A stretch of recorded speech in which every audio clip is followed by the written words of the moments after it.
Just as how through meditation they say that you can achieve the Lord, does submission also fall in the same category? Bade Maharaj used to say there are two ways. He used to say one is through absolute submission and the other is through meditation. He used to say, rest assured that meditation is the easy way out.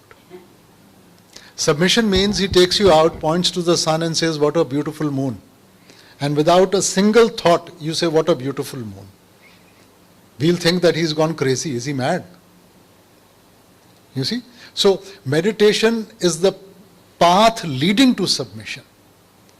For us, we are using our intellect too much, and that's why we need to bring that mind into submission, and that's why we need that support of that meditation. Babaji, as you said, the receptivity of a person is different. Different people are not as receptive. Is that the relationship where the more you learn to receive, the more you learn to submit? Is it a to and fro relationship? It's again a spiritual maturity that takes place. Like we say, as the child experiences life, that helps him to discern, that helps him towards maturity. And for us, we are talking about spiritual maturity. So our day-to-day experience will help us to learn as to what is the right thing. What has life taught us?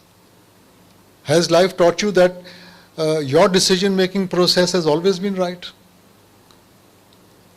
So as we learn that, our sort of thinking is very limited. What we know, what we see, what we understand is very limited. What he knows and sees is beyond what we know.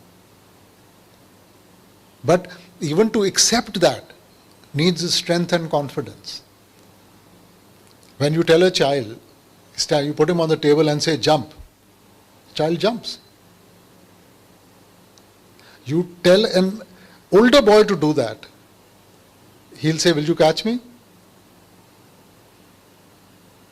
Now the little child is not using his intellect that time. Father has said jump, he jumps. But as you become older, we lose that innocence of ours. We start using the mind, the intellect, we start thinking. And in that thought process, we start seeing good, bad. Will he be able to catch me? What if I fall down? The little child doesn't. He's too innocent for that. That's why Bible says, be ye innocent as a child to enter into the gates of heaven.